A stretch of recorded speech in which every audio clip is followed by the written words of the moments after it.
Hallelujah, praise the Lord. प्रियो, आज के इस एपिसोड में मैं आप सभी का स्वागत करती हूँ और प्रभु आप सबको बहुत ब्लेस करे, बहुत आशीषित करे। और विश्वास करती हूँ प्रियो कि जब आप कलाम को सुनने के लिए, वचन को सुनने के लिए बैठे हैं, पवित्र आत्मा आपसे बात करेगा। प्रियो, वचन में एक स्थान पर यीशु मसीह ने कहा, तुम जगत की ज्योति हो। आप जानते हैं आप कौन हैं? आपको परमेश्वर ने संसार में ज्योति की मानिंद रखा है। आप लाइट हैं। आपके भीतर से ज्योति चमकती है और संसार के अंधकार को दूर करती है। आप अपने परिवार की लाइट हैं। आप अपने ऑफिस में लाइट की मानिंद हैं। अपने कॉलेज में, आप जहाँ भी जाते हो, सेवकाई करते हो, अपनी कलीसिया में, अपने घर में, कहीं भी प्रभु ने आपको ज्योति कहा है। इस बात को अपने लिए कहा करिए कि मैं संसार की ज्योति हूँ। मुझे यीशु ने ज्योति कहा है। और जानते हैं ज्योति की बहुत बड़ी जिम्मेदारी है। उसका कार्य है कि वो अंधकार को दूर करे। उसका कार्य है कि वो आसपास के डार्कनेस को दूर करे। प्रभु ने आपको वो जिम्मेदारी दी है। यीशु मसीह ने कहा, तुम जगत की ज्योति हो। आप जानते हैं एक समय था जब आप गुनाह में थे, आप पाप करते थे, आप दुनिया की रीतियों के अनुसार चलते थे, व्यर्थ बातें बोलते थे, व्यर्थ के लोगों के साथ संगति करते थे, शराबें पीते थे, नशे करते थे, आप लड़ाई झगड़े में रहते थे, क्रोध करते थे। बहुत सी दुनिया की बातें आपके भीतर थी।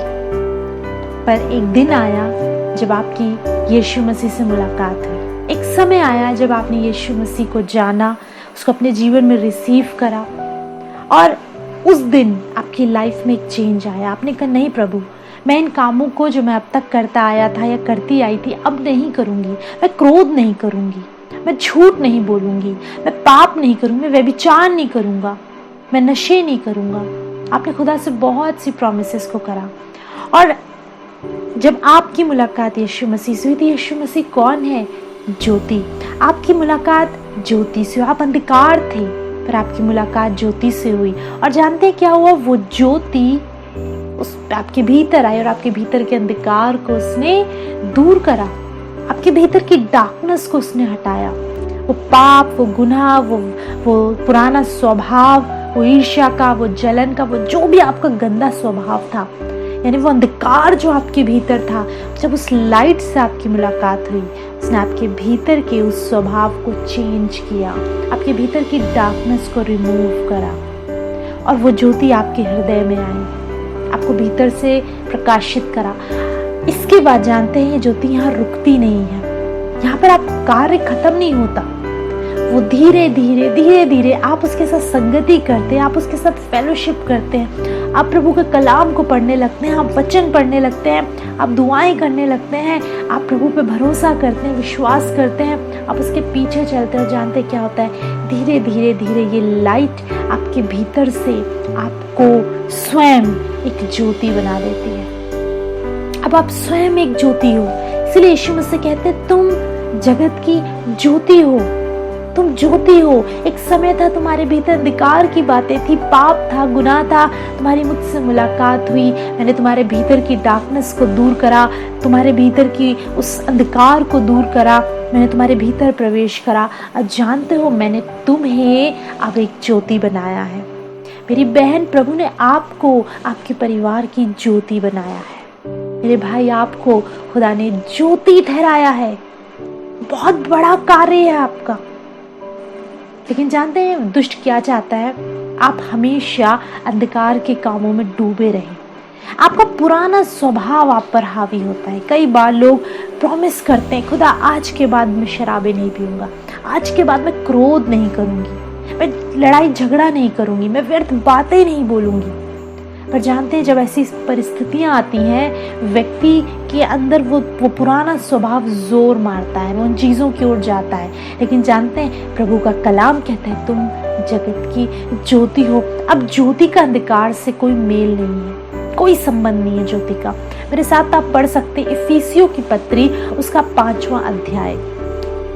इफिसियों उसके 5 अध्याय के पहले पद से हम पढ़ेंगे। इस प्रकार लिखा है, इसलिए प्रिय बालकों के समान परमेश्वर का अनुकरण करो। खुदा का कलाम कहता है बच्चों के समान परमेश्वर का अनुकरण करो। आप जानते हैं अनुकरण क्या होता है? किसी को हूबहू कॉपी करना, अनुकरण करना, उससे सीखना, उसकी सी चाल चलना। बालकों के समान, बालकों को क्यों कहा गया है? बालकों के समान क्यों कहा गया है? यदि आप एक छोटे बच्चे को देखेंगे, जैसा वो अपने सामने होता हुआ देखता है, वो वैसी लैंग्वेज बोलता है, वो वैसी एक्टिविटीज करता है, वो वैसे ही कार्य करता है। क्यों? क्योंकि जो उसके घर में हो रहा है, उसके स्कूल में हो रहा है, उसके पास पड़ोस में हो रहा है, उन बातों का वो अनुकरण करता है। लोग बोलते हैं कि इस बच्चे को देखकर पता चलता है इसके घर में कैसा वातावरण है। यदि वो गालियां बक रहा है, यदि वो व्यर्थ बातें बोल रहा है, चिड़चिड़ा है, क्रोध करता है, तो ऐसा पता चलता है कि हाँ, इसके घर में भी कुछ ऐसा ही होता होगा। पर जिस बच्चे के घर में प्रार्थनाएं होती हैं, दुआएं होती हैं, नम्रता से बातचीत की जाती है, एक अच्छा वातावरण रहता है, उसका स्वभाव बच्चे का वैसा ही होता है। बच्चा कॉपी करता है अपने बड़ों को, अनुकरण करता है। परमेश्वर कलाम कहता है इसलिए प्रिय बालकों के समान परमेश्वर का अनुकरण करो। आप किसी भी एज ग्रुप के हैं, आप कोई सी भी एज है, आप प्रभु की दृष्टि में बालक हैं। और खुदा का कलाम कहता है जैसे तुम्हारा परमेश्वर है उसका अनुकरण करो। पहले जानो तुम्हारे खुदा का स्वभाव कैसा है।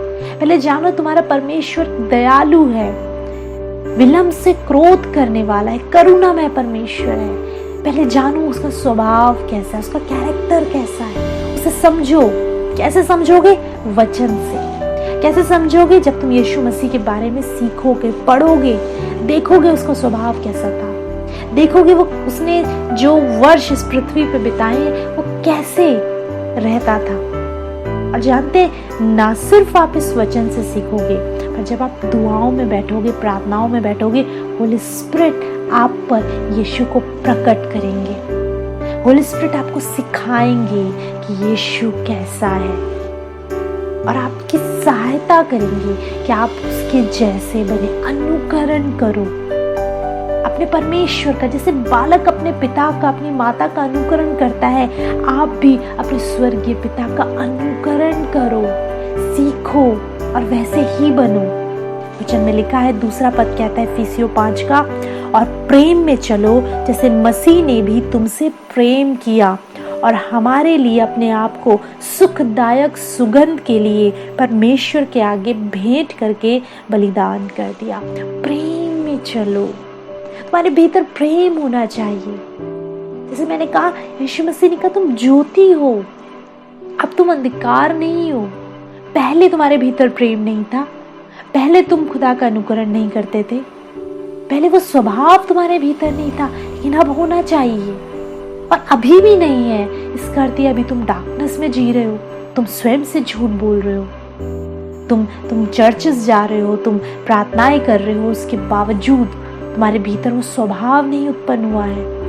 वचन में लिखा है, जैसे मसीह ने तुमसे प्रेम किया, जैसे यीशु मसीह ने तुमसे प्रेम किया। जानते हैं कैसे प्रेम किया उसने अपने आप को कुर्बान किया, अपने आप को बलिदान किया तुम्हारे लिए। तुमसे इतना अधिक प्रेम किया कि तुम्हारे गुनाहों, तुम्हारे पापों के लिए स्वयं को क्रूस पे बलिदान किया। ऐसे ही तुम्हारे भीतर एक प्रेम होना चाहिए। जैसे यीशु मसीह ने तुमसे प्रेम किया, ऐसे तुम आपस में एक दूसरे से प्रेम करो। जब मैं इस टॉपिक को लेती हूँ प्रयोग प्रेम की, बड़ा हृदय टूटता है, क्योंकि हम देखते हैं आजकल परिवार टूट रहे हैं। हृदय टूटता है जब पता चलता है कि बहुत से फोन कॉल्स आते हैं, बहुत से माताएं फोन करती हैं, बहुत से बहनें फोन करती हैं, उनके घर टूट रहे हैं। क्यों? प्रेम नहीं है। आपस में एक दूसरे की सह नहीं सकते पति पत्नी। बच्चे माँ बाप को छोड़कर अलग स्थानों पर रह रहे हैं, पूछ नहीं रहे हैं। बड़ा हृदय टूटता है, क्योंकि आपके भीतर से वो प्रेम खत्म हो रहा है, फिर आप कहोगे कि सिस्टर हम दुआएं कर रहे हैं, हमारी प्रार्थनाएं सुनी नहीं जा रही, प्रार्थनाएं कर रहे हैं, हम वचन पढ़ रहे हैं, हम कलीसियाओं में जा रहे हैं, हम सब कुछ कर रहे हैं, क्यों प्रार्थनाओं के उत्तर नहीं आ रहे? इसलिए नहीं आ रहे क्योंकि आपके भीतर से वो प्रेम खत्म हो गया है। जैसा उसका स्वभाव है आपका तो बिल्कुल डिफरेंट है। आप उसकी संतान है लेकिन आपका स्वभाव तो बिल्कुल डिफरेंट है, बिल्कुल अपोजिट है। आपसे कोई क्रोध में बात करता है, आप उससे डबल क्रोध में बात करते हो। आपके भीतर दया नहीं है, आपके भीतर क्षमा नहीं है, आपके भीतर प्रेम नहीं है, और आप अपने आप को उसकी संतान कहते हो। आप कहते हो मैं यीशु मसीह को विश्वास करता हूँ, उसके पीछे चलता हूँ। नहीं, आप सिर्फ शब्दों से उसका आदर कर रहे हो, आपका मन उससे बहुत दूर है। वचन में लिखा है, 3 पद कहता है, जैसे पवित्र लोगों के योग्य, बहुत ध्यान से सुनिएगा, जैसा पवित्र लोगों के योग्य है वैसा तुम में व्यभिचार और किसी प्रकार के अशुद्ध काम या लोभ की चर्चा तक ना हो। जैसे पवित्र लोगों की, जैसे पवित्र लोगों का जीवन होता है वैसे ही तुम्हारे भीतर व्यभिचार या किसी प्रकार के अशुद्ध काम या लोभ की चर्चा ना हो। न व्यभिचार की, यदि आपके भीतर ये बात है, व्यभिचार है, आप इंजॉय करते हो व्यभिचार को, इस sin को आप इंजॉय करते हो, खुदा का कलाम कहता है इसकी चर्चा तक ना हो। लोभ की, अशुद्ध बातों की चर्चा तक ना हो। क्यों? क्योंकि तुम्हें खुदा ने अलग ठहराया है, तुम अलग किए गए हो, तुम्हें संसार के नहीं हो, तुम्हें प्रभु ने उसमें से चुन लिया है, तुम अलग हो। तुम्हारा स्वभाव अब बदल जाना चाहिए। और प्रियो, यदि आज आपका स्वभाव नहीं बदला, आप पिछले 10 साल से यीशु मसीह पर विश्वास करते हो, आप 15 साल से करते हो, आप बचपन से करते हो, आपका जन्म ही मसीह परिवार में हुआ है, किंतु आपका स्वभाव में कोई चेंज नहीं है, मुझे बड़े अफसोस के साथ कहना पड़ेगा कि प्रियो, यीशु मसीह बादलों पर आने वाला है और वो कहेगा मैं तुम्हें नहीं जानता, मैं तुम्हें नहीं जानता। कितनी बड़ी मिनिस्ट्री आप आज के समय में कर रहे हो, कितना अच्छा प्रचार आज आप करते हो, कितने लोगों को आपके लिए आप प्रार्थनाएं करते हो, आपके द्वारा प्रभु बहुत से कामों को कर रहा है। उसके बाद भी उस दिन वो कहेगा मैं तुम्हें नहीं जानता। क्यों? क्योंकि तुम्हारा स्वभाव मेरे स्वभाव से बिल्कुल विपरीत रहा है। तुमने कभी अपने कामों को बदला ही नहीं। तुम व्यभिचार को एंजॉय करते थे, तुम अशुद्ध कामों की चर्चाएं करते थे, तुम व्यर्थ की बातें बोलते थे। जैसे तुम पहले थे वैसे ही तुम बाद में थे। तुम्हारा स्वभाव नहीं बदला, मैं तुम्हें नहीं जानता। वचन में लिखा है 4 पद, और न निर्लजता न मूर्खता की बातचीत की, न ठट्टे की, क्योंकि ये बातें शोभा नहीं देती, वरन धन्यवाद ही सुना जाए। न मूर्खता की, कई लोग व्यर्थ की बातों पे जोक्स करके हंसते हैं, उन जोक्स का कोई सेंस नहीं होता, वो आपको शोभा नहीं देते कि आप ऐसे मजाक करें। अपने शब्दों का ध्यान रखिए। यदि आप यीशु मसीह के पीछे चलने वाले लोग हैं, बहुत गंभीर हो जाइए अपनी स्पिरिचुअल वॉक को लेकर। आप कुछ भी व्यर्थ नहीं बोल सकते।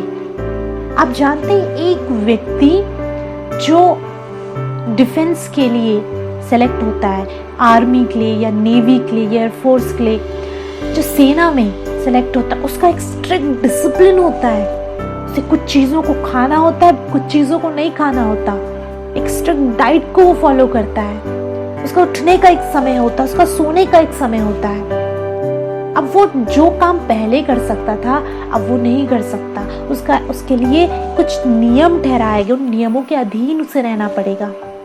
ऐसे ही जो व्यक्ति कुश्ती के लिए या पहलवानी के लिए जाते हैं, उनके लिए एक स्ट्रिक्ट डिसिप्लिन होता है, उनको उसको फॉलो करना होता है, उसके अनुसार जीवन जीना होता है। ऐसे ही प्रियो, प्रभु ने आपको चुना है, अलग किया है, ठहराया है। बहुत गंभीर बात कही प्रभु ने, तुम जगत की ज्योति हो, तुम संसार के नमक हो। यूं ही नहीं कहा, इसका अर्थ यह कि अब आपका स्वभाव डिफरेंट होना चाहिए। अब आप पे संसार की हुकूमत नहीं है, आप पे परमेश्वर की हुकूमत है। संसार के अंधकार की ताकतों की, अंधकार के कामों की आपके जीवन में कोई जगह नहीं होनी चाहिए। लिखा है मूर्खता की बातचीत की, और आप देखेंगे, आप गली में, चौराहों में ऐसे ही खड़े हुए लोगों को देखेंगे जो मूर्खता की बातचीत पे हंसते हैं। हो सकता है आपके घर में भी आप व्यर्थ में हंस रहे हो, आपके भीतर इतना बहुत सी बातें हैं, बहुत सी चीजें हैं, आप उन चीजों को शो नहीं करते और आप बाहर से बहुत हंस रहे हो, मूर्खता की बातचीत पे हंस रहे हो। लिखा है मूर्खता की बातचीत की, न ठट्टे की, क्योंकि ये बातें शोभा नहीं देती वरन धन्यवाद ही सुना जाए। और चौथे पद की पहले लाइन में लिखा है और न निर्लजता, निर्लज बातों की, जो बातें शोभा नहीं देती, आपको बिल्कुल शोभा नहीं देती। आप अब संसार से हटा दिए गए हो, अलग कर दिए गए हो, आप परमेश्वर के लोग हो। लिखा है जैसे पवित्र लोगों को शोभा देता है। अब आप पवित्र लोग हो, खुदा के लोग हो, यीशु मसीह के लोग हो। इन बातों से अपने आप को दूर करिए, आपको शोभा नहीं देता। लेकिन लिखा है सिर्फ धन्यवाद ही सुना जाए। यदि आप आपस में मिल रहे हो तो खुदा की महिमा करिए, आप धन्यवाद दे प्रभु को कि वो प्रभु ने मेरे जीवन में ये किया। एक दूसरे के साथ शेयर करें कि कैसे परमेश्वर ने आपके जीवन में कार्य किया। आपके पास गवाहियां होनी चाहिए, आपके पास एक दूसरे से बात करने के लिए वचन होना चाहिए, आपका स्वभाव डिफरेंट होना चाहिए। यदि आप किसी ऑफिस में जॉब करते हैं, जानते हैं आपका स्वभाव अन्य लोगों से डिफरेंट होना चाहिए। आप किसी हॉस्पिटल में जॉब करते हैं, आपका स्वभाव दूसरे लोगों से डिफरेंट होना चाहिए। यदि वो क्रोध करते हैं, व्यर्थ की बातचीत में हंसते हैं, व्यर्थ की बातें करते हैं, आपका स्वभाव ऐसा नहीं होना चाहिए। इसका अर्थ ये नहीं कि आप उनसे कट हो जाएं, आप उनके साथ मिलिए, लेकिन जहाँ पर ऐसी बातचीत होती है वहाँ से हट जाइए। जहाँ पे व्यर्थ बातों पे लोग व्यर्थ बातें करते हैं, वहाँ से हट जाइए। उस समय आपको याद होना चाहिए कि आप कौन हैं। 7वां पद कहता है इसलिए तुम उनके सहभागी ना हो, उनके सहभागी ना हो। जब वो इस प्रकार की बात कर रहे हैं, जब वो इस प्रकार के ठट्टे कर रहे हैं, जब वो निर्लजता की बातचीत कर रहे हैं, जब कुछ व्यभिचार की बात हो रही है, तुम उनके सहभागी ना हो, तुम हट जाओ।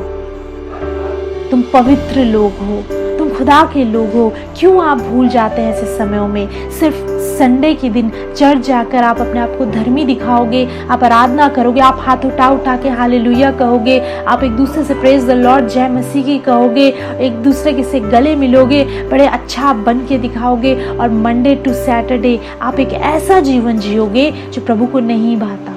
आप स्वयं को धोखा दे रहे हो। आप परमेश्वर को धोखा नहीं दे सकते कि खुदा आपको मंडे से संडे तक बहुत अच्छे से जानता है, वो आपके हर एक विचार को जानता है। एक दिन मैं कलाम में पढ़ रही थी, लिखा है तुम्हारी प्रार्थनाएं, उस पीछे के जो मोटिव्स होते हैं खुदा उनको भी जानता है। ना सिर्फ वो बातें जो आप खुदा से बोलते हो, वो बातें बोलने के पीछे आपका मोटिव क्या है प्रभु ने भी जानता है। वो हृदय को जांचने वाला परमेश्वर है, वो सब कुछ जानता है। आप उससे नहीं धोखा दे सकते उसे।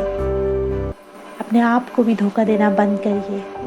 जहाँ पर ऐसी चीज़ें होती हैं वहाँ से हट जाइए, उनके सहभागी ना हो। क्यों आप भूल जाते हैं कि खुदा ने आपको अलग किया है? क्यों आप भूल जाते हैं कि प्रभु आपके जीवनों में इतनी कामों को कर रहा है? आपका स्वभाव उनके स्वभाव से डिफरेंट होना चाहिए। आप उनकी सी भाषा नहीं बोल सकते। कई लोग उन बातों को, वैसे शब्दों का इस्तेमाल करते हैं जो उन्हें नहीं करना चाहिए। मसीह लोग, आपको नहीं करना चाहिए ऐसे शब्दों का इस्तेमाल। क्यों? खुदा ने आपको अलग किया है, आप उसकी संतान हैं। 8वां पद सुनिएगा क्या कहता है। ये परमेश्वर कलाम कहता है 8वें पद में, क्योंकि तुम तो पहले अंधकार थे परंतु अब प्रभु में ज्योति हो, अतः ज्योति की संतान के समान चलो।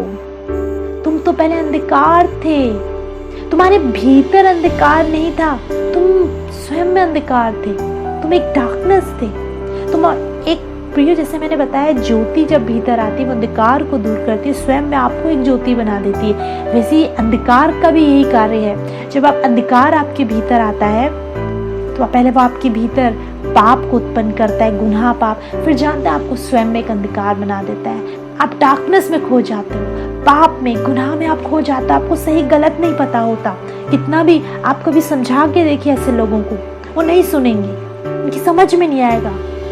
डार्कनेस में खो गए, अंधकार में खो गए हैं। तुम तो पहले अंधकार थे, पर जानते खुदा ने वहां से हाथ बढ़ाकर आपको खींच लिया, ज्योति में ले आया। परंतु अब लिखा है पहले अंधकार थे पर अब प्रभु में ज्योति हो। अब तुम प्रभु में ज्योति हो, अतः ज्योति की संतान के समान चलो।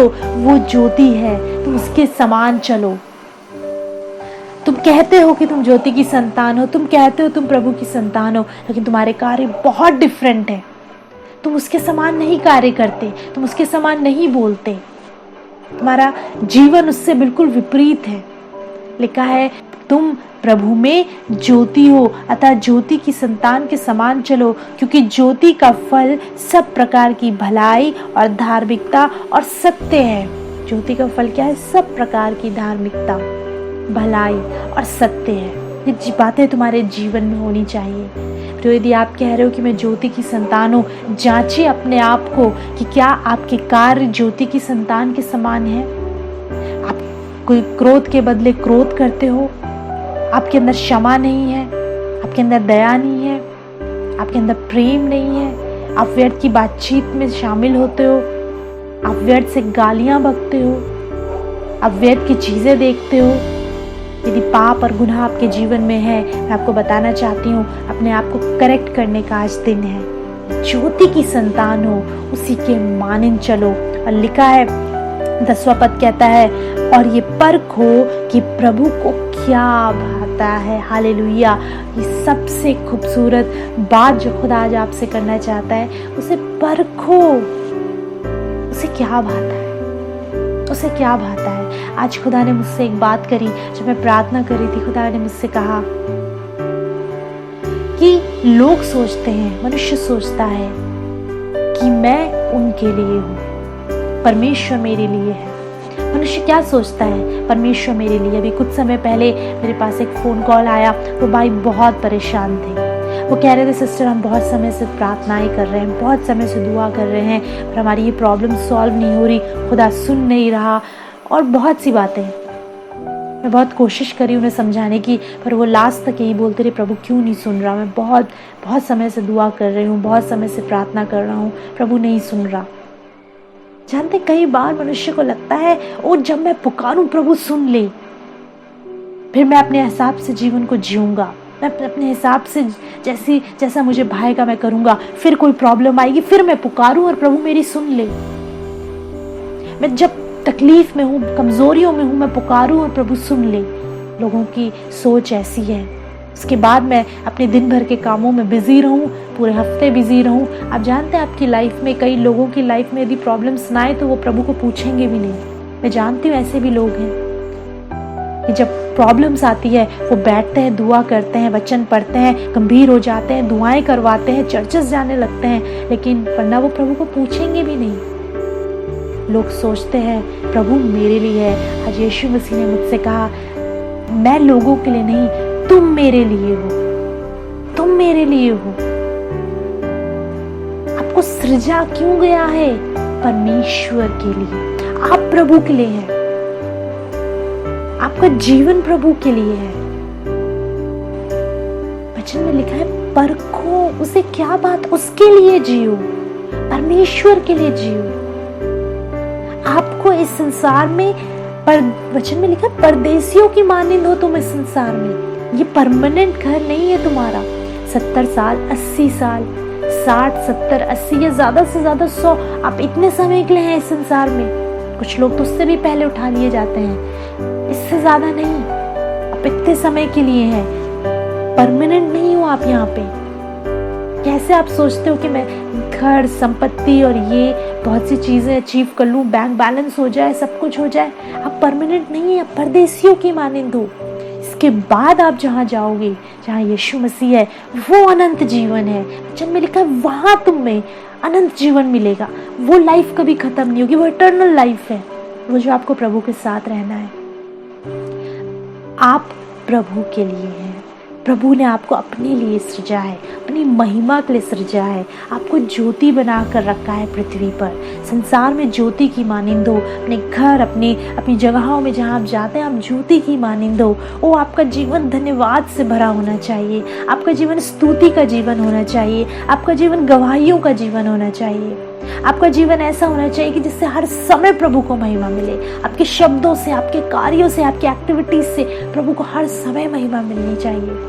खुदा ने मुझसे कहा, मैं तुम्हारे लिए नहीं, तुम मेरे लिए हो। जिस व्यक्ति ने ये बात समझ ली कि मुझे यीशु मसीह की आनंद के लिए जीना है, उसकी खुशी के लिए जीना है, मेरे जीवन का प्राइम मोटिव ये होना चाहिए कि मैं उसकी खुशी के लिए जीऊं, उसके आनंद के लिए जीऊं, मेरा प्रभु मुझसे खुश रहे। आप जानते जरूरी है कि परमेश्वर आपसे प्रसन्न रहे। क्या कभी आपने बैठकर ये सोचा है कि जैसी लाइफ में जी रहा हूँ या जैसी लाइफ में जी रही हूँ, क्या मेरा प्रभु मुझसे खुश है? आपको फर्क नहीं पड़ता कि वो मुझसे खुश है या नहीं है। आप बस ये चाहते हो कि आप जो प्रार्थनाएं कर रहे हो वो सुन ली जाए। आपको इस बात से फर्क नहीं पड़ता कि आपका परमेश्वर आपसे खुश है या नहीं, वो आपसे प्रसन्न है भी या नहीं। वो जरूर सुनेगा मेरे प्रियो। वो बहुत दयालु है, बहुत दयालु है। आप कैसे भी स्वभाव में समय हो, आप गिड़गिड़ा कर प्रभु से मांगोगे तो क्या लगता है आपको वो आपको सुनेगा नहीं? वो सुनेगा। वो दयालु है, इसका स्वभाव है। जो व्यक्ति उसके स्वभाव को समझ गया वो उससे सबसे अधिक प्रेम करेगा। क्यों मैं इतना बुरा हूं उसके बाद भी वो मुझसे प्रेम करता है। मेरे जीवन में कुछ भी अच्छा नहीं, मित्र कहते हैं मेरे कि तू किसी योग्य नहीं, मेरे परिवार के लोग मुझे तुच्छ जानते हैं, उसके बाद भी मेरा परमेश्वर मुझसे प्यार करता है, उससे बाद भी मेरा यीशु मसीह मुझसे प्यार करता है। जो व्यक्ति इस बात को समझ गया उससे सबसे अधिक प्रेम करेगा, तो अपने जीवन में सबसे अधिक उससे प्रेम करेगा। उसकी आनंद के लिए जीना शुरू करिए, उसकी खुशी के लिए कि प्रभु तू मुझसे प्रसन्न रहे, मेरा चाल चलन तुझे भाई, मैं तेरे लिए हूं प्रभु। हाँ मैं मांगूंगा तो सुनेगा, तू दयालु है, पर मेरा मोटिव यह है कि प्रभु तू मुझसे प्रसन्न रहे। प्रियो, खुदा ने आपको ज्योति बनाया है, उसकी संतान हो आप, उसी की मानिंद चलिए, उसका अनुकरण करें। खुदा के कलाम ने आज आपके जीवन में कार्य किया है, बात करिए, मैं विश्वास करती हूँ। आइए हम प्रार्थना करें। मेरे यीशु मसीह, सच में आज आपने वचन से हम में से हर एक से बात करी है, तूने अपने लोगों से बात करी है। बहुत से लोग हैं प्रभु जो अपने जीवन में आज एक बड़े बदलाव को देख रहे हैं, अपने हृदय को तेरे आगे खाली कर रहे हैं। होली स्पिरिट, आपसे विनती करती हूँ, दया करें, इनके जीवनों में इसी क्षण कार्य करें, जीवन बदल जाए प्रभु, इन्हें ज्योति में लेकर आ जाए।